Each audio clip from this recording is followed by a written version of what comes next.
बगैर पैसों के अब हर पाकिस्तानी, हर Indian, Europe, Schengen, America, Canada, England, आप किसी भी कंट्री में जाना चाहते हैं आप लोग जा सकते हो बगैर किसी एजेंट, बगैर किसी कंसल्टेंट के। वो क्या ऐसी चीज जो है, क्या वो कोई पोर्टल है या क्या कोई ऐसा यूरोप, शेंजन, कनाडा, अमेरिका या इंग्लैंड ने कोई ऐसा कानून पास कर दिया है कि जिसकी मदद से आप लोग यूरोप, शेंजन जा सकते हो? तो वो कौन सी ऐसी चीज है जो मैं आज की इस वीडियो के अंदर आप लोगों को बताने जा रहा हूं। जल्दी से जो नए देखने वाले व्यूवर हैं वो चैनल को सब्सक्राइब करें, बेल आइकन को भी प्रेस कर दीजिएगा ताकि नए आने वाली वीडियो आप लोगों तक जरूर पहुंचती रहे। अस्सलाम वालेकुम जी, कैसे हैं सब? उम्मीद करता हूं आप सब ठीक होंगे, खैरियत से होंगे, मजे में होंगे। जैसा कि आपने हाईलाइट्स में सुना कि अब हर इंडियन, पाकिस्तानी बगैर किसी एजेंट, बगैर किसी कंसल्टेंट के आपके पास पैसे हैं नहीं हैं, आप लोग जा सकते हो। तो इसमें सोचने की बात है कि ये क्या कोई ऐसा कानून पास हो चुका है या कोई ऐसा कोई ऑफिशियल पोर्टल अनाउंस कर दिया इन कंट्रीज ने अपना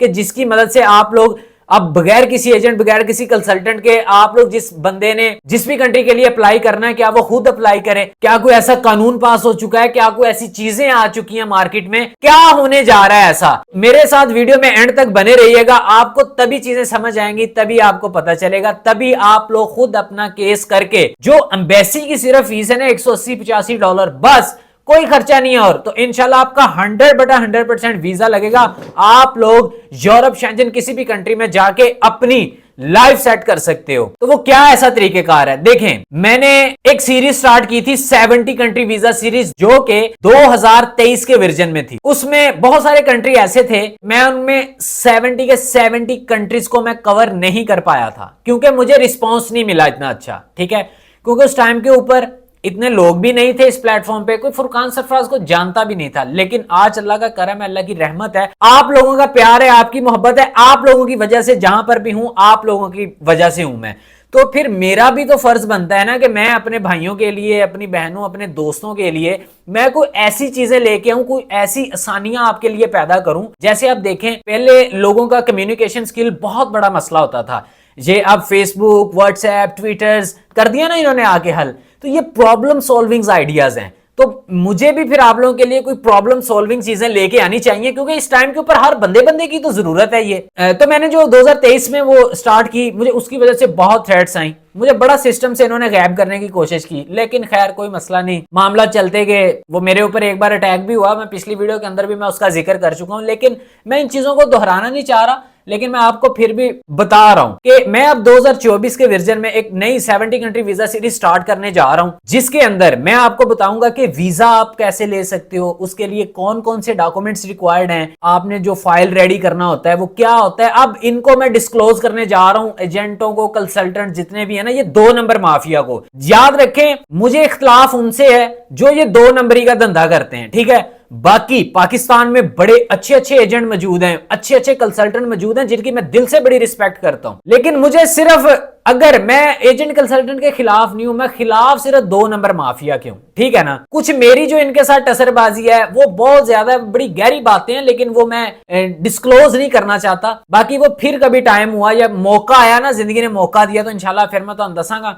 फिर मैं इन्होंने इत्थों लैके इदा ना मैं पाड़िया ते गल करियो। बाकी 2024 का वर्जन मैं स्टार्ट करने जा रहा हूं 70 कंट्री वीजा सीरीज। उसके अंदर मैं आपको बताऊंगा कि आपने डॉक्यूमेंट कौन कौन से आपको चाहिए होंगे, उसके बाद जी एम्बेसी के ईमेल एड्रेस, उनके फोन नंबर, उनके फैक्स नंबर और उनके वीजा एप्लीकेशन फॉर्म का भी सारा आपको तरीकेकार मैं बताऊंगा। उसके अंदर जो है वो मैं इवन के आपको ये भी बताऊंगा कि इस्लामाबाद या लाहौर या कराची में इनकी एम्बेसी या कॉन्सुलेट किस जगह पे, कौन सी लोकेशन पे मौजूद है। इंशाल्लाह मैं ये भी सब आपको बताऊंगा ताकि आप लोगों को किसी किस्म की कोई टेंशन, प्रॉब्लम नहीं होनी चाहिए। उसमें एक चीज ये है, वीजा, सबसे पहले मैं आपको एक चीज बताऊं कि वीजा हमें पाकिस्तानियों ये चीजें नहीं बताई गई, लोगों के पास अवेयरनेस नहीं है इस चीज की, लोगों को इल्म नहीं है, इसी वजह से लोग फिर ज्यादातर डंकी का रुख कर लेते हैं। डंकी में अमवात के खतरात बहुत ज्यादा होते हैं।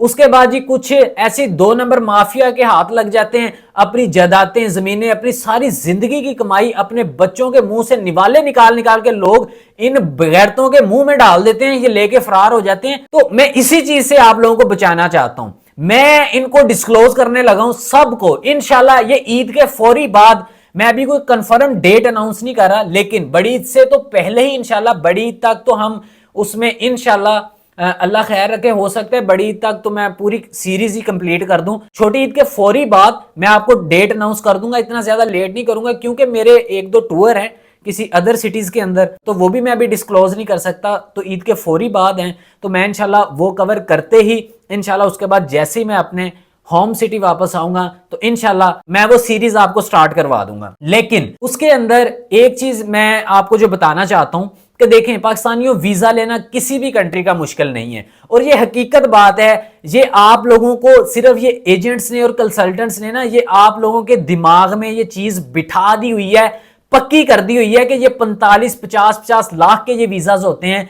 वर्क परमिट कोई इतना महंगा नहीं होता। ये कोई भी देखें वर्क परमिट कैसे निकल के आता है, मैं आपको बताता हूं। किसी भी कंट्री में कोई भी कंपनी किसी ने रजिस्टर्ड करवाई है, वो अपने फिर कंट्री में ना वो अपनी वो उनकी जो गवर्नमेंट होती है ना, वो फिर उनको वो अपील करते हैं गवर्नमेंट को, तो हमें ना इजाजत दी जाए, हमें ना बाहर किसी नॉन यूरोपियन हो गए या किसी अदर कंट्री से लोग बुलाने की, तो वो उनको इजाजत देते हैं जी आप इतने लोग बुला सकते हो, ठीक है। तो वो जो वर्क परमिट होते हैं, फिर कुछ कंपनीज ऐसी होती हैं उनमें उनको फॉरेन वर्कर्स की जरूरत होती है, तो वो किसी रिक्रूटमेंट एजेंसियों को देती हैं वर्क परमिट, क्योंकि जो रिक्रूटमेंट एजेंसियां होती हैं ये एजेंसियां आगे सबमिट करती हैं आगे एम्बेसियों को, या ये एजेंसियां उनको देती हैं जिनके ये लाइसेंस बने होते हैं, ये वर्क वीजाज के जो लाइसेंस होते हैं। जैसे अब ट्रैवल एजेंसी का एक लाइसेंस होता है, तो ऐसे ये लाइसेंस होते हैं, ये इनको देती हैं कि जी ये लें, ये वर्क परमिट है, ये हम हमारे इतने पैसे दें आप हमें, तो ये आप लोगों को बुलवाएं। अब ये वर्क परमिट निकलता है, ये $180-85 ये फीसें होती हैं इसकी। यहां से वर्क परमिट शुरू होता है, ये आगे बड़े हाथ लगते जाते हैं और जितना अपने इथों जिद्दां तुसीं चतराल च चरस मंडी तुसीं वेखी होनी है, पेशावर च कोई पठान जानते होने, उत्थों खालस गर्दा निकल के आंदा। वो गर्दा इन्ना हैवी हुंदा, नुकसान नहीं दिंदा बंदे नूं, ठीक है। बाकी मैं पींदा नहीं, मेरे ते कोई एलीगेशन ना ला दियो जेड़ा कि ये मवाली है, नहीं।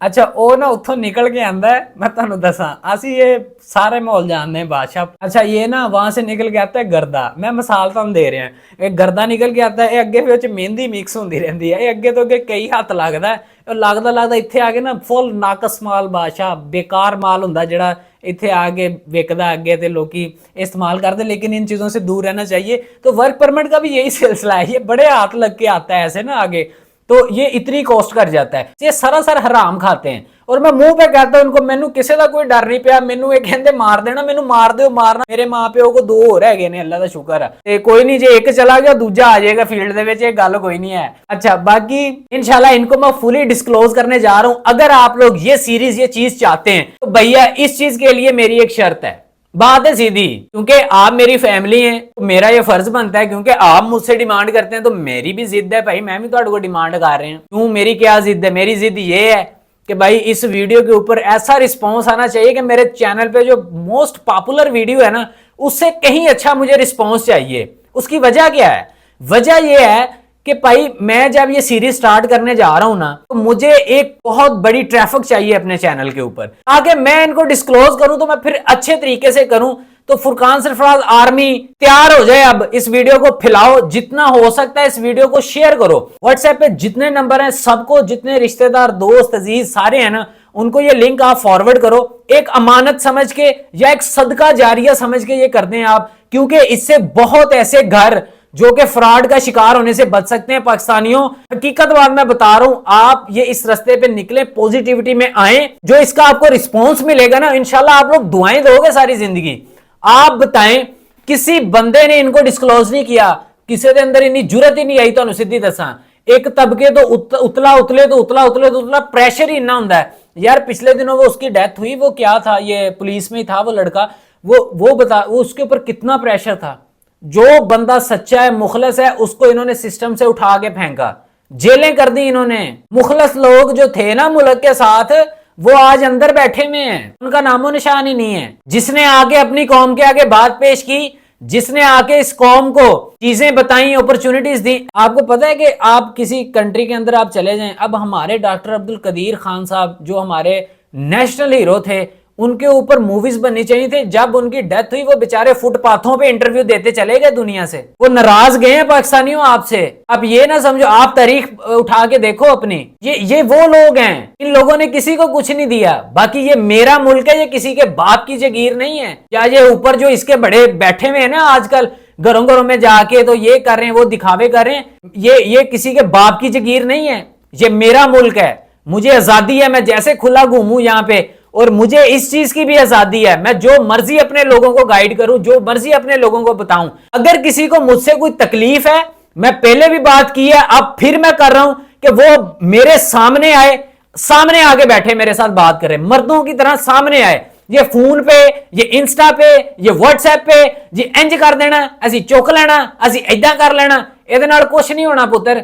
ਤੁਸੀਂ ਐਵੇਂ ਕਰੋਗੇ ना, एक बारी छेड़ोगे ना तो मैं 50 वोल्टेज का करंट मार के मैं ਤੁਹਾਨੂੰ पेश आवांगा दोबारा। मेरी गल याद रखियो, ਇਹ ਤਾਂ 70 कंट्री वीजा सीरीज है ना, मैं उस तो बाद मैं ਉਹ ਚੀਜ਼ਾਂ डिस्कलोज कर देंगा ਇੱਥੇ कि मैं ਤੁਹਾਡੀਆਂ ਰਹਿੰਦੀਆਂ ਵੀ ਦੁਕਾਨਦਾਰੀਆਂ मैं बंद कर देंगा। मेरी गल याद रखियो, और ਤੁਹਾਨੂੰ पता लग गया होना मैं कित्थों बोल रहा। पर एक गल मेरी कान खोल के सुन लो, बाकी ये तुसी कहने हैं कि जी मार देंगे, कर लेंगे, मार दो, कोई फिक्र ही नहीं। ऐ सीना है मेरे, मैं यकीन करो मेरे वालिद साहब ने मुझे, हकीकत बात है, मैंने बात नहीं बताई कभी, मैं आज ये भी सुन लें आप। फिर मेरे वालिद साहब ने मुझे एक ही बात बताई है, हुणे फैसला कर लें, मारना मार दो, कोई गल नहीं, ऐ सीना हाजिर है, कोई मसला नहीं।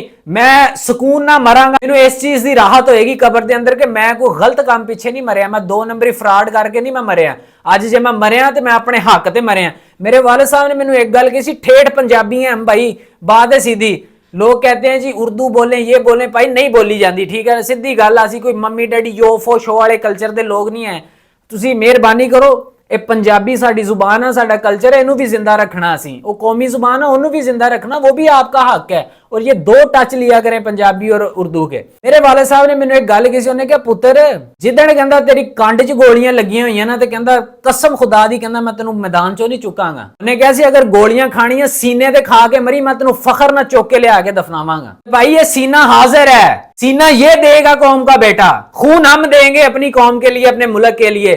बाकी हम तो नौकर हैं, खादम है इस मुल्क के, इस कौम के, ठीक है। हमारे बड़े इस मुल्क की खिदमत के लिए लगे में, तो हमारा भी फर्ज है, जिन्होंने हमारी तरबियत की है, जिन्होंने इतने इतने बड़े दुश्मनों के वानों में जा जाके अपनी बातें मनवाई हैं, तो इंशाल्लाह ये पाकिस्तानी कौम, ये आप साहब, मुझे आप पे बड़ा फख्र है, बड़ा मान है मुझे अपने सब्सक्राइबर्स पे।